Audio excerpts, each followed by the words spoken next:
Bonjour mon essentiel, et bienvenue sur ma chaîne. Aujourd'hui, je veux te parler d'une pratique très importante pour notre vie spirituelle. Il s'agit d'affronter les imprévus avec calme.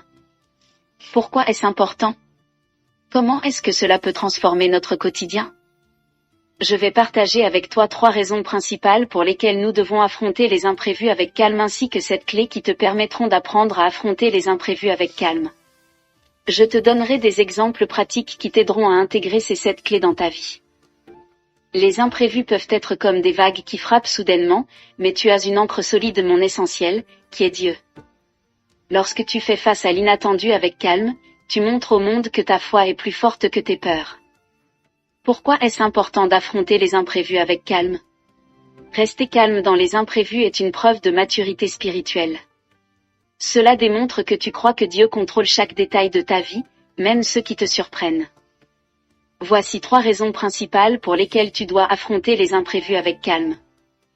La première raison pour laquelle nous devons affronter les imprévus avec calme est le fait de maintenir la clarté mentale afin de prendre des décisions efficaces. Affronter les imprévus avec calme permet de préserver une clarté mentale essentielle pour évaluer la situation objectivement. Quand une situation inattendue survient, notre instinct peut nous pousser à réagir de manière impulsive, ce qui risque de nous amener à des choix mal réfléchis. Par exemple, si une panne de voiture survient sur la route alors que vous êtes pressé, céder à la panique pourrait vous faire négliger des solutions pratiques comme appeler une assistance routière ou chercher une alternative de transport.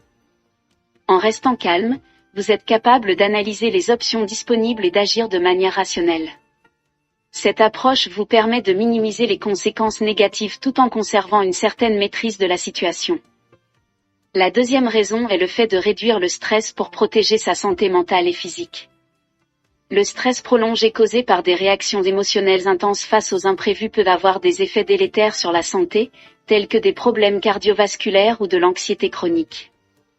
En gardant son calme, on limite l'impact de ces situations stressantes sur notre corps et notre esprit.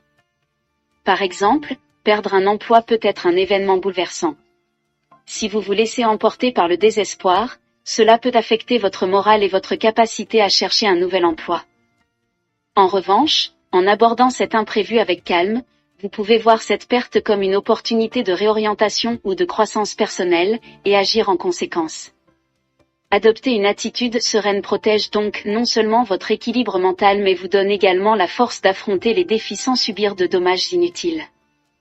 La troisième raison est le fait de favoriser une meilleure communication et collaboration avec les autres. Les imprévus ne concernent pas toujours uniquement nous-mêmes. Souvent, ils impliquent d'autres personnes, comme des collègues, des membres de la famille ou des amis. Réagir calmement à ces situations renforce la collaboration et l'entraide, tandis qu'une réaction excessive peut engendrer des conflits inutiles. Par exemple, lors d'un projet en équipe qui rencontre un obstacle, un chef d'équipe calme pourra rassembler le groupe pour trouver une solution ensemble, sans accuser qui que ce soit ou provoquer des tensions. Cette attitude positive et apaisante favorise non seulement la résolution du problème, mais aussi une atmosphère harmonieuse et productive. De plus, en restant serein, vous montrez l'exemple aux autres et encouragez une dynamique collective constructive face à l'imprévu. Voici à présent 7 clés qui te permettront d'affronter les imprévus avec calme, ainsi que des exemples pour t'inspirer. La première clé est le fait de respirer profondément. Quand une mauvaise nouvelle arrive, inspire lentement pour calmer ton esprit. Nous avons l'exemple d'une femme qui dit qu'elle utilise cette méthode avant de répondre à des messages stressants au travail. La deuxième clé est le fait de prier instantanément. Dis cette prière: Seigneur, je ne comprends pas ce qui se passe, mais je te fais confiance. Nous avons l'exemple d'une mère qui témoigne qu'elle fait cette prière chaque fois qu'un de ses enfants tombe malade. La troisième clé est le fait de te rappeler des promesses de Dieu. Récite un verset comme celui d'Ésaïe 41 verset 10 qui dit: Ne crains pas, car je suis avec toi. Nous avons l'exemple d'une étudiante qui se souvient de ce verset quand elle a raté un entretien d'embauche. La quatrième clé est le fait de garder ton calme en parlant. Même si tu es en colère ou frustré, choisis tes mots avec sagesse. Nous avons l'exemple d'une femme qui explique qu'elle préfère se taire quelques secondes avant de répondre à une critique. La cinquième clé est le fait de trouver une solution prie pour que Dieu te montre le meilleur chemin à suivre.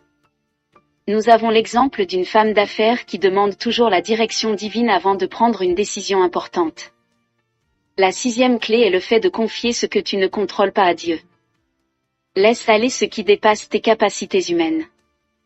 Nous avons l'exemple d'une épouse qui témoigne qu'elle a prié pour son mari en crise plutôt que d'essayer de tout régler elle-même. La 7e clé est le fait de rester positive. Vois chaque imprévu comme une opportunité de grandir dans la foi.